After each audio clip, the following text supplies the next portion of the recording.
Alhamdulillah wassalatu wassalamu ala rasulillah wa ala alihi wa sahbihi wa mawalah wa la hawla wa la quwata illa billahi wa ba'du. Alhamdulillah, di malam ini kembali kita bisa duduk untuk bertalabul ilmi. Salawat dan juga salam kita hadiahkan kepada Rasul kita Nabi besar Muhammad sallallahu alaihi wa ala alihi wasallam. Pembahasan di malam hari ini kita akan membahas satu buah hadis Nabi sallallahu alaihi wasallam tentang alamatun nubuwah, tanda-tanda kenabian. Hadis ini dikeluarkan dari Imam Muslim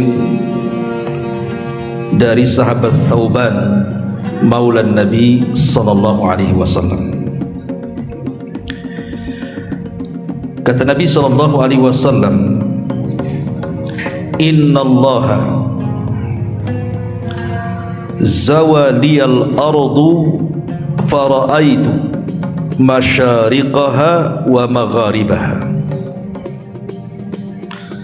Sungguh Allah subhanahu wa ta'ala telah melipat bumi kepadaku, kata Rasul, sehingga aku dapat melihat ke arah belahan timur dan ke arah belahan barat.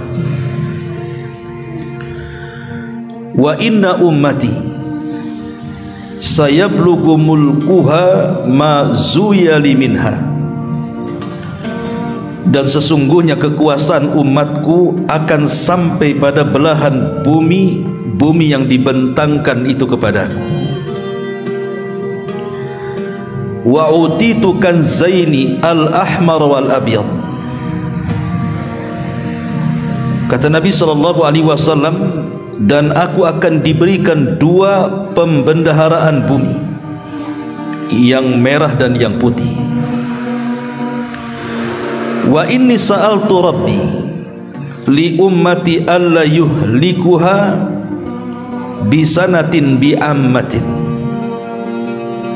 dan aku meminta kepada Rabbku, kata Rasul, agar umatku jangan dibinasakan dengan sebab kelaparan yang berkepanjangan.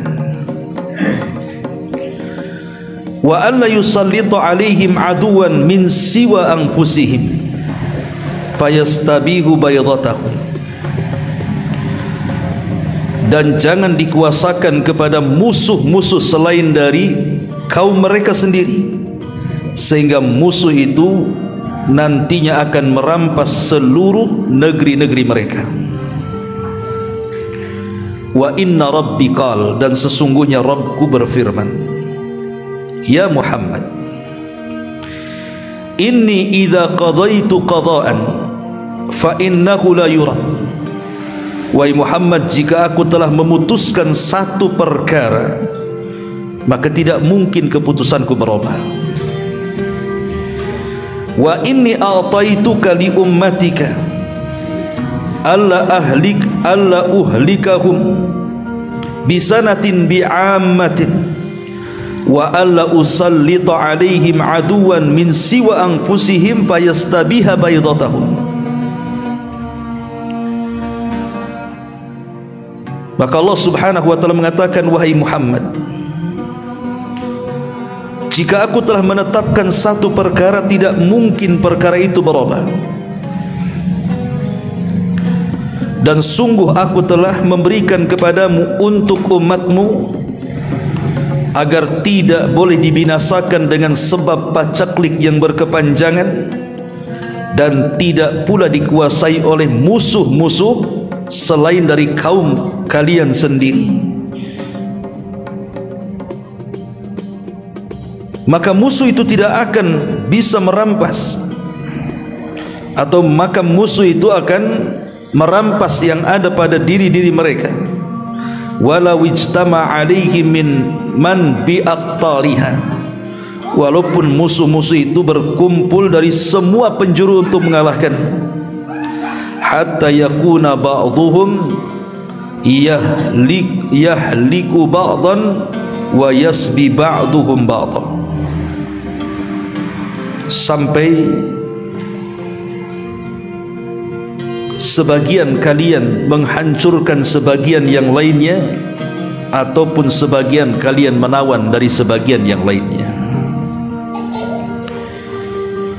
Hadis ini ada tambahan dari Al-Barqani dalam sahihnya, wa inni akhafu ala ummati al-a'immatal mudhillin, dan aku khawatir terhadap umatku munculnya para pemimpin-pemimpin yang menyesatkan. Wa idza waqa'a 'alaihimus sayfu lam yarfa' ila yaumil qiyamah, atau lam yurfa' ila yaumil qiyamah, dan apabila pedang sudah melayang maka tidak mungkin dihentikan sampai kiamat. Wala taqumus sa'atu hatta yalhaqu hayyun min ummati bil musyrikin wa hatta ta'budu fi'amun min ummatil awthan. Kemudian kata Nabi sallallahu alaihi wasallam, tidak akan tegak hari kiamat sampai di antara umatku akan mengikuti gaya orang-orang musyrik, atau sampai sebagian orang menyembah patung-patung. Wa innahu sayakunu fi ummati kadzdzabun thalathun, dan akan muncul pada umatku para pendusta berjumlah 30 orang. Kulluhum yaz'amu annahu nabiyyun, semua mengaku dirinya nabi. Wa ana khatamun nabiyyin la nabiyya ba'di, padahal saya adalah penutup para nabi dan tidak ada nabi sepeninggalku. Wala tazalu ta'ifatun min ummati 'alal haq mansurah la yadurruhum man khadalahum wala man khalafahum hatta ya'tiya amrullah wa hum kadzalik. Dan akan senantiasa ada pada umatku ini orang-orang yang berada di atas kebenaran, mereka ditolong oleh Allah.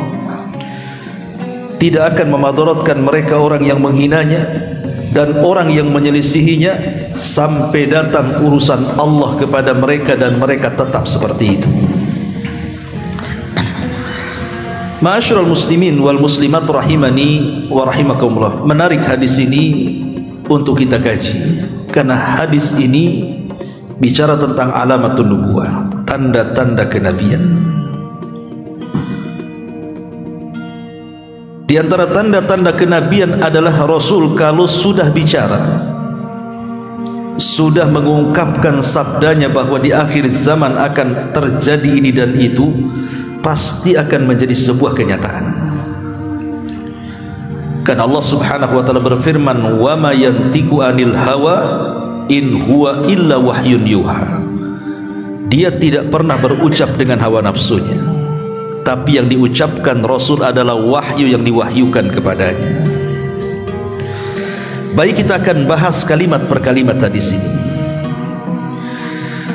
Nabi SAW mengatakan, innallaha zawaliyal ardu fara'aitu masyariqaha wa magharibaha.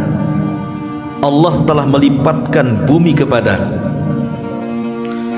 sehingga aku mampu melihat ke ujung barat dan juga ke ujung timur. Apa maknanya? Dan apa makna aku melihat? Apakah melihat betulan?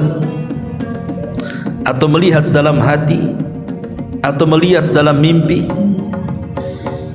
Terjadi silang pendapat di antara para ulama. Jadi satu hari Nabi SAW diperlihatkan oleh Allah Azza wa Jal ujung timur dan barat, seolah-olah dakwah yang akan disampaikan Nabi SAW, agama Islam ini akan sampai ke ujung-ujung itu. Padahal kala itu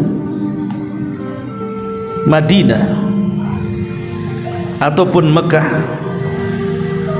itu sebuah daerah yang boleh jadi tidak ada dalam peta, karena di zaman Nabi SAW negara terbesar di dunia itu dua.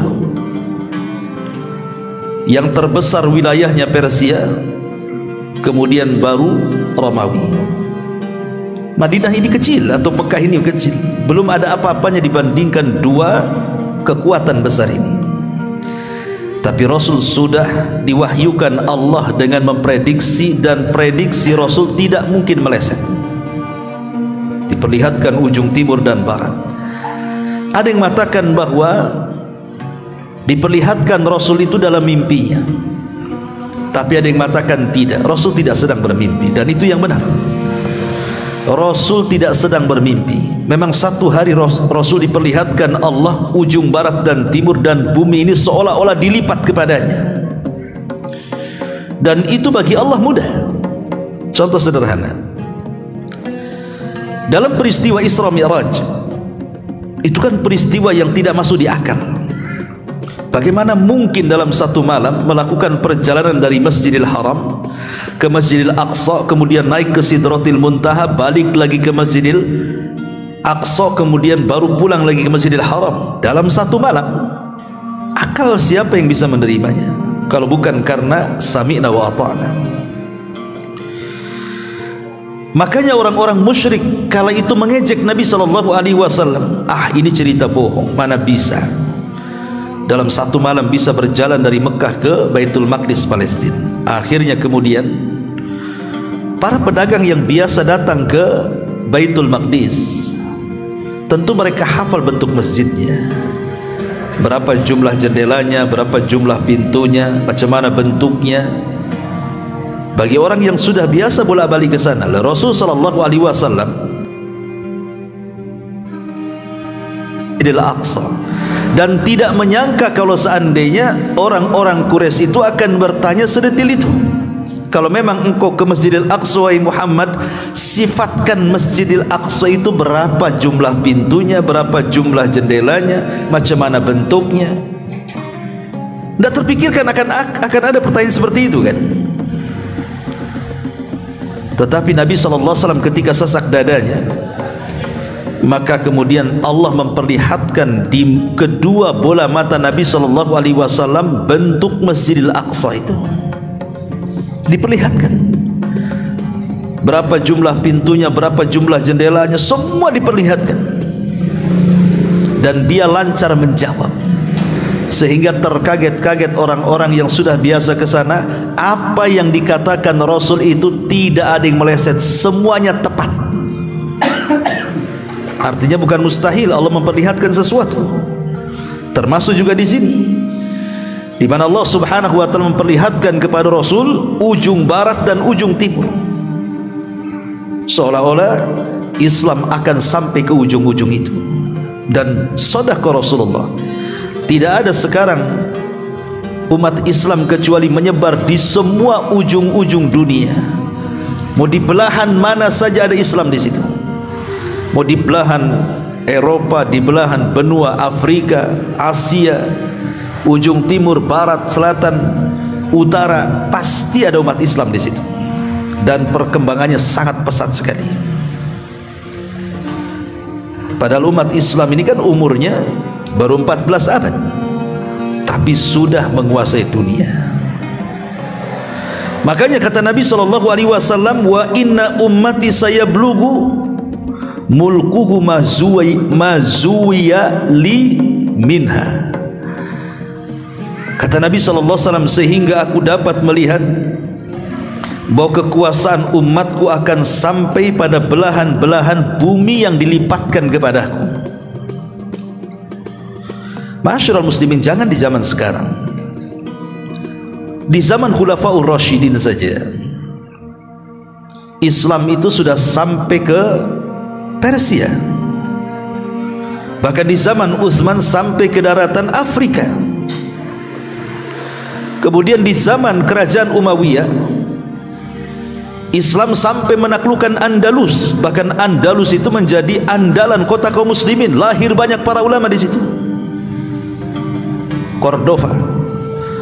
Bahkan di zaman Bani Umayyah juga Cina takluk kepada kaum muslimin, bahkan rajanya menyerahkan jizyah upeti. Itu zaman yang tidak jauh dari zaman Nabi. Islam sudah menyebar kemana-mana kan. Apalagi di zaman sekarang. Bahkan di negara-negara kafir sekalipun ada umat Islam di situ.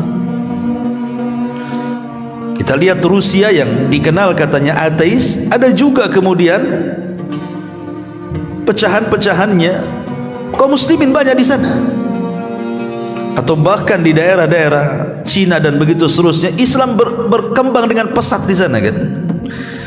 Itulah Nabi SAW diperlihatkan oleh Allah Azza wa Jalla bahwa Islam itu akan sampai ke ujung-ujung itu. Kemudian kata Rasul, wa u'titu kanzaini al-ahmar wal abyad, dan aku diberikan dua pembendaharaan, yang merah dan yang putih. Ini kinaya. Merah itu artinya emas, putih itu artinya perak. Dan di zaman Nabi SAW penggemar emas itu adalah Persia, dan penggemar perak itu adalah Romawi. Dan Rasul mengatakan, aku diberikan dua pembendaharaan kekayaan dua negara adidaya itu.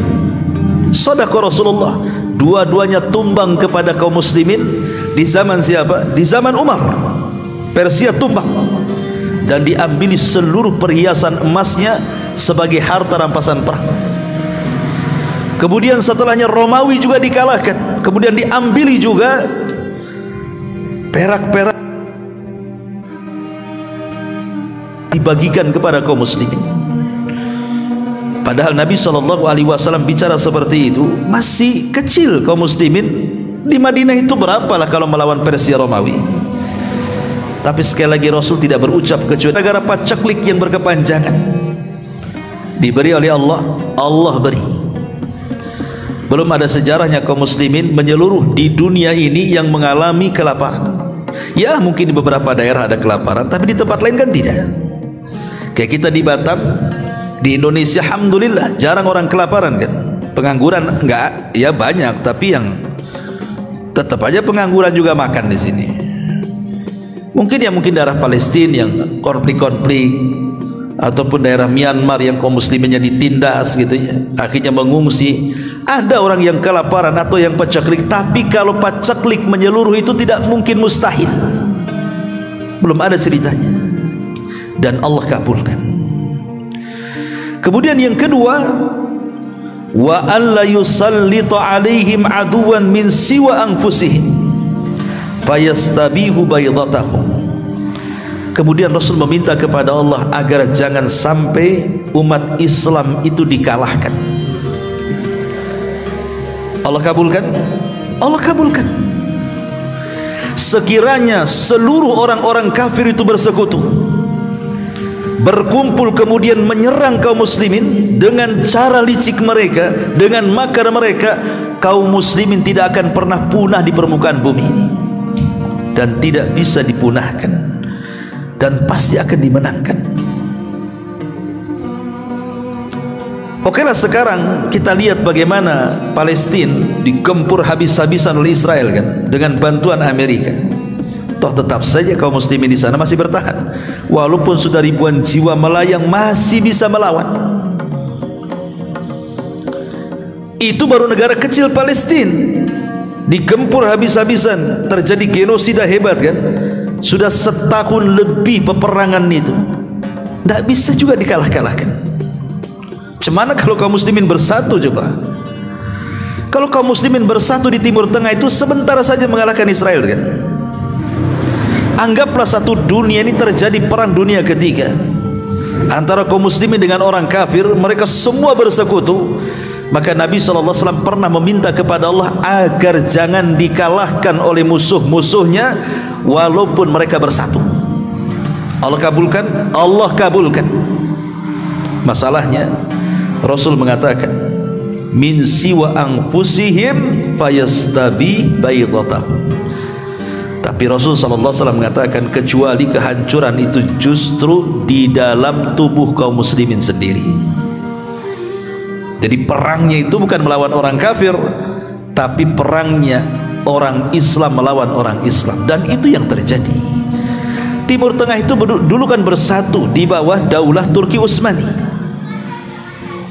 ya kan? Itulah kerajaan terakhir Turki Utsmani itu menyatukan semua daerah Arab. Tapi kemudian oleh Inggris, Amerika dan sekutunya dipecah-pecah. jadi negara-negara kecil sampai sekarang.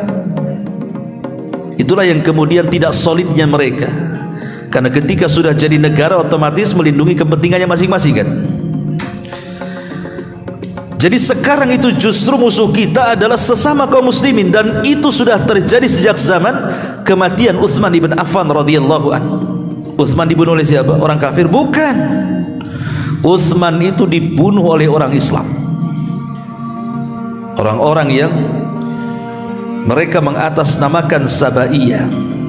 5.000 pasukan anak-anak muda yang tergabung dari anak-anak muda Mesir, anak-anak muda Basrah, anak-anak muda Kufah, anak muda Irak, kemudian bergerak ke Madinah di musim haji, berakhir dengan pembantaian Utsman bin Affan. Mereka hendak haji, tapi mereka memiliki pemahaman Khawarij, melakukan pemberontakan kepada Utsman. Sejak itulah Allah tidak akan menghentikan pertumpahan darah di tengah-tengah kaum muslimin. Dimulai dari terbunuhnya Utsman sampai hari ini kita lihat perang saudara. Bukannya melawan orang kafir, justru perang saudara. Sebab kalau kaum muslimin bersatu satu dunia melawan orang kafir tidak mungkin mengalahkan kita, walaupun mereka bersekutu. Ini sabda Nabi. Apakah kemudian keduanya dikabulkan? Ya, keduanya dikabulkan. Perhatikan setelahnya. Wa inna rabbi qal, dan Allah pun atau Rabbku berfirman ketika aku meminta dua permintaan itu. Apa kata Rabbku? Ya Muhammad, aku kalau sudah memutuskan sebuah perkara maka tidak mungkin berubah, kata Allah. Allah itu kalau sudah mentakdirkan sebuah perkara tidak mungkin berubah. Maksud takdir di sini apa? Takdir kauni, takdir alam, bukan takdir syar'i. Kalau takdir syar'i bisa terjadi bisa tidak, tapi kalau takdir alam ini pasti terjadi. Ketika Nabi SAW meminta dua perkara itu dan Allah Subhanahu wa ta'ala kabulkan, dan ini bagian daripada takdir alam, pasti dua-duanya terjadi. Makanya Allah mengatakan, ya Muhammad, kalau aku sudah memutuskan sebuah perkara tidak mungkin perkara itu berubah.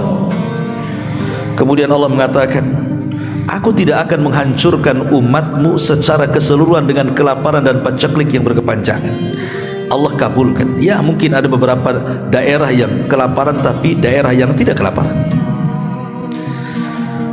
Kemudian aku pun tidak mengizinkan umatmu dikalahkan musuh-musuhnya, walaupun mereka berkumpul dari semua penjuru negara, kecuali sesama kalian akan bertengkar. Kata Allah Subhanahu wa ta'ala dalam hadis qudsi, kecuali sesama kalian akan bertengkar sehingga satu dengan yang lainnya saling membunuh dan satu dengan yang lainnya saling menawan. Itulah yang terjadi. Masyarul muslimin yang dimuliakan Allah Azza wa Jalla. Dan ini menarik, ketika Nabi SAW dalam periode Mekah, ya, dalam periode Mekah itu kan Rasul sangat lemah sekali. Bukti kelemahan Rasul, tidak sanggup melawan orang-orang yang menyiksa budak-budak yang masuk Islam kan. Bilal disiksa, Rasul tidak bisa membantu. Zunairah disiksa, Rasul diam saja. Dan banyak para sahabat disiksa, Rasul hanya bisa mendoakan saja, karena memang lemah. Kalau melawan habis kan begitu. Maka Rasul hanya memberikan janji-janji yang luar biasa kepada para sahabat, seperti kepada keluarga Ammar ibn Yasir, dan mengatakan, ya Ammar, ya ala Yasir, fa inna mau'idakumul jannah, siksaan kalian tidak sia-sia, kalian sedang berniaga dengan Allah dan Allah sudah janjikan kalian dengan sorga, kata Rasul. Ketika Nabi SAW diusir dari Mekah, kemudian terjadi hijrah, kemudian singgah di sebuah kabilah. Rupanya kabilah di situ ada laki-laki namanya Suraqah ibn Malik. Lah Rasul lewat kabilahnya, kabilah Suraqah ibn Malik itu. Sementara Abu Jahal itu sudah membuat selebaran, siapa yang bisa menangkap Rasul hidup mati 100 ekor unta, siapa yang bisa menangkap Abu Bakar Siddiq 100 ekor unta, 200 ekor unta. Kaya raya kalau orang bisa mendapatkan 200 ekor unta sekaligus kan. Bukan hanya menangkap Rasul, juga Abu Bakar sekalian. Lah ketika itu banyak teman-temannya Suraqah ini, ketika Abu Bakar hendak membeli sesuatu di kabilahnya, Mereka satu dengan yang lainnya saling bicara, apakah orang ini yang dicari Abu Jahal? Karena mereka belum pernah melihat masalahnya. Suraqah tahu itu Abu Bakar, tapi dia tidak mau mengiyahkan kepada kawan-kawannya karena dia ingin dapat hadiah sendirian, sehingga dia tutupi, bukan, itu bukan Abu Bakar. Ya. Akhirnya teman-temannya tidak jadi nangkap.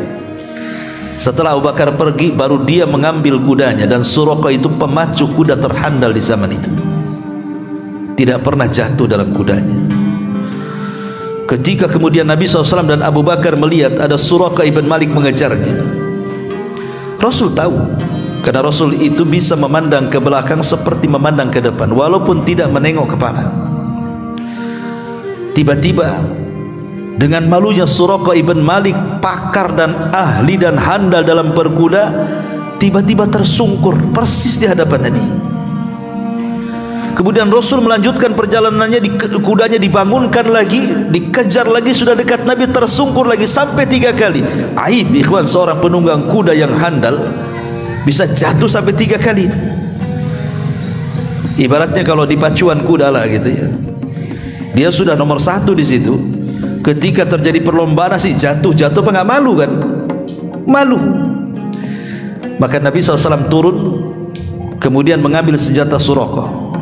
Ketika saat jatuh kemudian mengatakan, siapa yang melindungi hari ini? Suraqah pun kemudian minta agar dia diselamatkan. Kemudian Nabi SAW tidak membalas. Kalau mau Rasul membunuh Suraqah gampang saja, tapi Rasul mengatakan, ya Suraqah, bagaimana kalau kutawarkan kepadamu yang jauh lebih baik daripada ini? Apa kata Suraqah? Masuklah ke agamaku, katanya. Kata Suraqah, aku belum siap. Kemudian Rasul mengatakan, ya Suraqah, kalau engkau hidupmu panjang dan engkau masuk ke dalam Islam, maka engkau akan dipasangkan di badanmu baju kebesaran Persia, katanya. Coba bayangkan, masuk akal tidak? Rasul lagi dikejar-kejar musuh, cerita menaklukkan Persia kan gak masuk akal kan? Ini Rasul dia lagi lemah, dikejar-kejar sama musuh, dikasih hadiah yang menangkapnya, tiba-tiba ngomong sama Suraqah, kalau engkau masuk Islam dan usiamu masih panjang, maka engkau akan dipakaikan baju kebesaran Persia. Apa bual nggak tuh?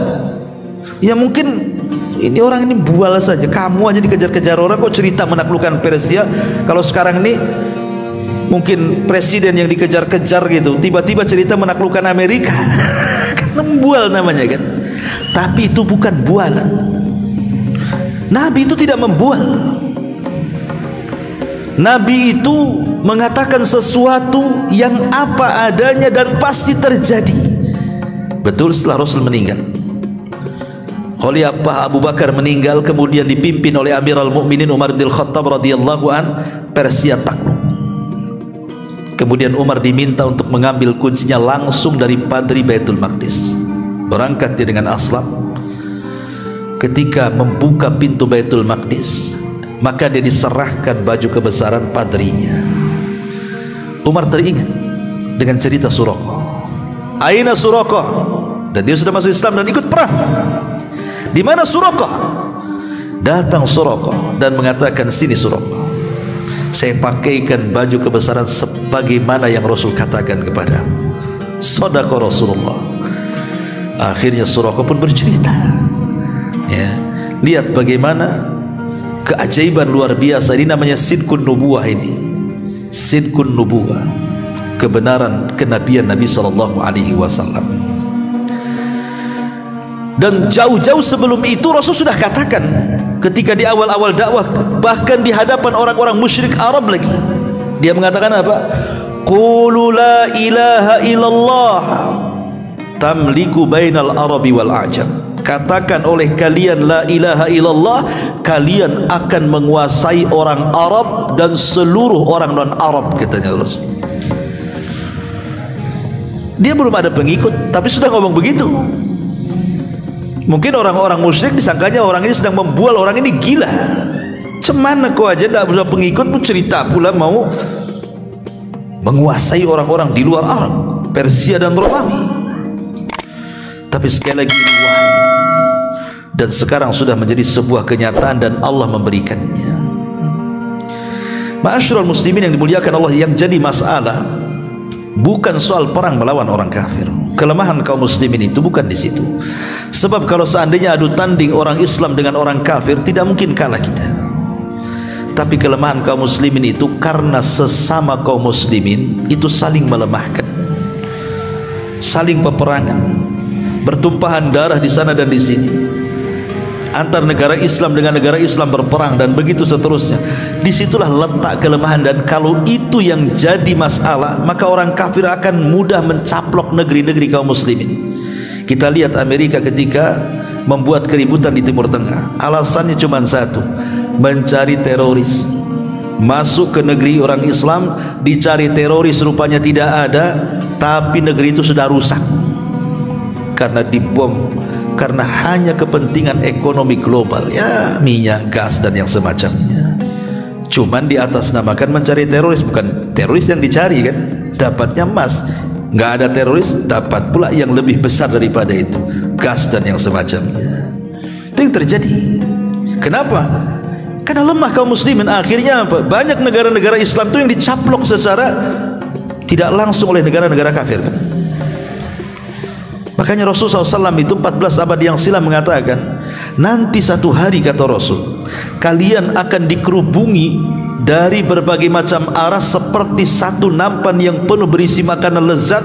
Tiba-tiba datang orang-orang kelaparan. Kira-kira nampan itu diperebutkan? Tidak, pasti diperebutkan. Begitulah nasib kaum muslimin di akhir zaman, kata Rasul. Sahabat heran, Rasul, apakah kami waktu itu sedikit jumlahnya? Kata Rasul, bal antum yauma idzin katsirun. Jangan salah, jumlah kalian jauh lebih besar dibandingkan musuhnya. Lalu kenapa bisa dikerubuni, bisa dikepung dari semua arah? Karena telah dicabut perasaan takut dari musuhnya dan sudah ditanamkan penyakit lemah dalam hati kaum muslimin. Apa penyakit lemahnya? Dua: cinta dunia dan takut kematian. Itulah yang menyebabkan kekalahan kaum muslimin. Dikirimnya syahwat-syahwat dan syubhat dari barat. Lihat tayangan-tayangan televisi kita, ada yang mendidik? Tidak, tidak ada yang mendidik. Tayangan-tayangan di YouTube, ya, kita lihat kalau ada konser musik live di YouTube, berapa yang nonton? Jutaan. Kalau pengajian kayak begini berapa? 1-2 orang. Kadang-kadang keluar masuk kan itu. Kadang keluar masuk kan itu ya. Yang mancing saja subscribe-nya bisa 1 juta tuh. Ustadz subscribe-nya kadang-kadang cuma sedikit aja. Ini salah mencet HP antum ini ya. Tidak paham mana yang manfaat dunia akhirat dan yang memadaratkan dunia akhirat itu. Harusnya setiap program-program channel-channel ustadz-ustadz yang mengajarkan Al-Quran dan Sunnah itu langsung subscribe gitu ya. Ikut share ke sana kemari, itu dakwah. Ini konten-konten gak jelas pula yang di-share sana sini ya. Ma'asyiral muslimin yang dimuliakan Allah Azza wa Jalla. Kemudian tambahan hadis itu yang diriwayatkan oleh Al-Imam Al-Barqani dalam sahihnya, dia mengatakan, wa inni akhafu ala ummati al-a'immatal mudhillin. Yang aku khawatirkan, kata Rasul, munculnya para diplomasi agama tapi menyesatkan manusia. Mereka lah yang disebut dengan umara usu dan ulama usu.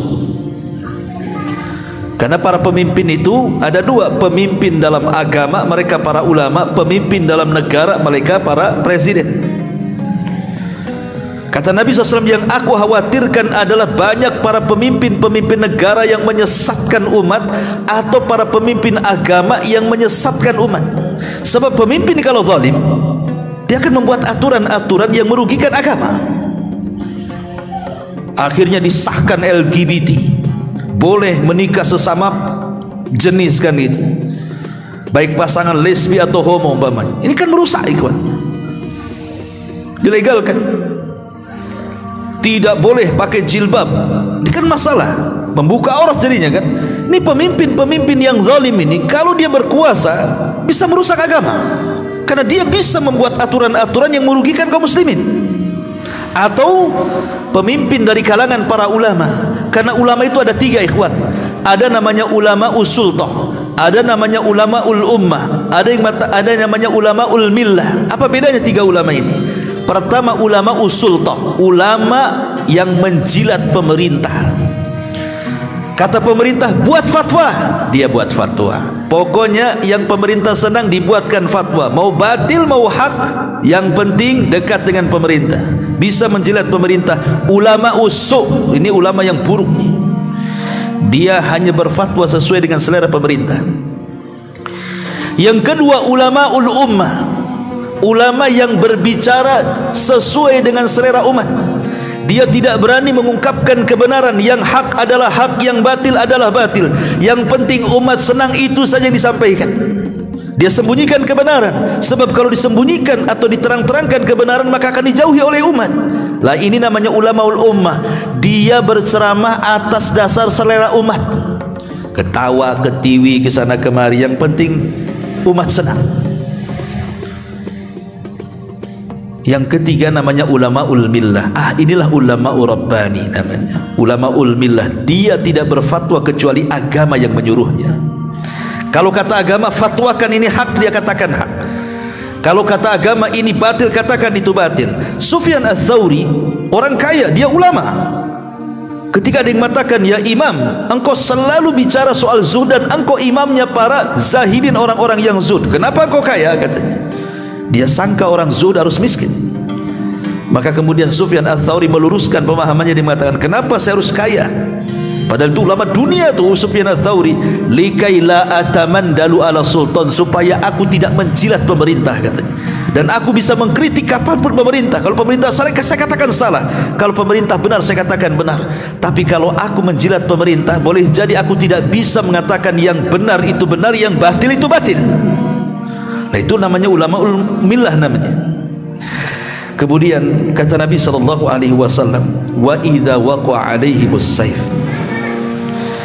kalau seandainya pedang sudah pada tercabut dalam sarungnya, lam yurfa ila yaumil qiyamah, maka tidak mungkin diangkat sampai kiamat. Artinya kalau sudah terjadi pembunuhan kaum muslimin dengan kaum muslimin, maka akan terus seperti itu sampai kiamat dibangkitkan. Di zaman Rasul tidak ada perang orang Islam lawan orang Islam. Di zaman Abu Bakar tidak ada orang Abu Bakar memerangi orang Islam. Di zaman Umar apalagi, kekuasaan sedang kuat-kuatnya. Tapi setelah kematian Umar, ditusuk oleh Abu Lulu, itu pun yang membunuh bukan orang Muslim, Umar, orang Persia. Tapi di zaman Umar, Utsman inilah memang kekuasaannya melebar sampai ke daratan Afrika. Dan di zaman Utsman inilah tentara kaum muslimin pertama yang menyeberangi lautan, karena Afrika itu harus menyeberangi lautan. Dan belum pernah terjadi di zaman Nabi, di zaman Abu Bakar, di zaman Umar, pasukan yang menyeberangi lautan. Bahkan Umar sendiri melarang, tidak boleh karena takut belum perang sudah tenggelam. Sampai wafat Umar tidak pernah menggerakkan pasukan lewat laut. Di zaman Utsman inilah terjadi pasukan melewati laut, dipimpin oleh Muawiyah bin Abi Sufyan sampai ke daratan Afrika. Luar biasa, ya. Masyarul muslimin yang dimuliakan Allah Azza wa Jalla, kalau sudah terjadi pembunuhan antara kaum muslimin, maka tidak akan dihentikan. Sekarang hari ini kita lihat pembunuhan gara-gara waris, bunuh-membunuh. Mereka semua orang umat Islam. Gara-gara tersinggung, bunuh-bunuhan tetangga-tetangga. Gara-gara hutang yang tidak seberapa, bunuh-bunuhan. Ya kan? Gara-gara malu dia bisa membunuh. Dia umpamanya ada anak hasil zina, malu, dibantai anaknya, tidak punya perasaan. Sekarang ini nyawa manusia itu sangat murah. Lihatlah perang ini, genosida itu seolah-olah nggak ada harganya itu. Betul kata sabda Nabi SAW, al-qatil la yadri fima qatal wal maqtulu la yadri fima qutil. Yang membunuh tidak paham kenapa dia membunuh, yang dibunuh lebih tidak paham kenapa dia aku bisa dibunuh, katanya. Karena masalah-masalahnya itu nggak jelas, main bunuh-bunuhan gitu saja. Kemudian Rasul mengatakan, tidak mungkin tegak hari kiamat sampai ada sebagian umatku, kata Rasul, yang mulai mengikuti tata cara orang-orang musyrik. Lihat hari ini, orang masih gemar ke dukun, bukan kafir, dia muslim. Yang jadi dukun pun dia orang muslim juga, dua-duanya KTP-nya Islam tuh. Yang datang ke kuburan, yang ngurus kuburan jadi juru kuncinya juga orang Islam dua-duanya, minta-minta juga di kuburan. dan begitu seterusnya. Tetapi kata Rasulullah, dan kelak akan ada pada umatku kadzabuna dajjalun, para pendusta yang muncul, dan mereka dajjal-dajjal kecil semua mengaku jadi nabi. Di awal-awal dakwah Rasul tidak ada orang yang berani ngaku nabi, karena nabi asli saja diusir dari Mekah. Siapa yang berani ngaku nabi? Yang nabi aslinya aja diusir. Tapi setelah Rasul pindah ke Madinah, kemudian punya kekuasaan, dihargai, dimuliakan, ini orang-orang yang mau ngaku nabi palsu memandang Rasul enak juga jadi nabi katanya. Dihargai, dia nggak tahu perjuangan berapa tahun, 23 tahun, 13 tahun di kota Mekah, 10 tahun di kota Madinah. Di akhir hayatnya ialah sudah semua dikuasai Rasul, sehingga orang-orang menganggap enak juga jadi nabi, dihormati. Disitulah mulai banyak orang yang ngaku nabi. Muncullah Musailamah al-Kadzab ngaku nabi ya mama. Kemudian mulailah muncul Al-Aswal al-Ansi ngaku nabi. Kemudian muncul seorang wanita juga ngaku nabi. Namanya siapa itu, seorang wanita ngaku nabi itu di zaman akhir-akhir Nabi SAW. Sajah bintu Al-Haris. Kemudian Tulaiha juga ngaku nabi. Bahkan sesama orang ngaku nabi kawin. Musailamah al-Kadzab ngaku nabi, kawin sama wanita yang ngaku nabi namanya Sajah. Klop lah itu, sama-sama nabi palsu kawin tuh. Tapi Allah takdirkan setelah Musailamah mati, Sajah masuk Islam, tobat dia dan baik Islamnya. Al-Aswad al-Ansi dibunuh oleh keponakannya, sampai dia mati tetap ngaku nabi. Tapi Tulaiha dia tobat, akhirnya masuk Islam dan baik keislamannya. Saya kira kemudian di zaman tabi'in ada namanya Abu Ubaid al-Thaqafi, ngaku nabi juga. Dan di zaman sekarang lebih banyak lagi ngaku nabi. Saya pikir orang Timur Tengah saja ngaku nabi, orang Indonesia yang pesek-pesek pun ngaku nabi, ya kan? Ada di Jawa Barat tuh siapa namanya, Cecep, ya, Nabi Cecep. Di Medan lagi, ya. Alhamdulillah di Batam nggak ada. Kemudian kata Nabi SAW, la tazalu ta'ifatum min ummati alal haq, akan senantiasa ada orang-orang itu yang di atas kebenaran, di mana umat Islam itu tidak akan rusak secara keseluruhan. Kalau di timur ada yang rusak, di barat ada yang benar. Di barat ada yang rusak, di timur ada yang membenahi. Karena Allah tidak mungkin memusnahkan orang-orang yang menyandang dakwah yang hak ini di permukaan bumi. Akan muncul orang-orang yang ditolong oleh Allah Subhanahu wa taala, sehingga para pencetak kebenaran tidak akan pernah musnah di permukaan bumi. Masyarul muslimin yang dimuliakan Allah Subhanahu wa taala, inilah di antara penjelasan singkat dari hadis tentang sidqun nubuwati Nabi SAW, kebenaran nubuah kenabian Nabi SAW. Mudah-mudahan manfaatnya. Subhanallah bihamdika asyhadu an la ilaha illa anta astaghfiruka wa atubu ilaik. Allahu ta'ala alam. Assalamualaikum warahmatullahi wabarakatuh.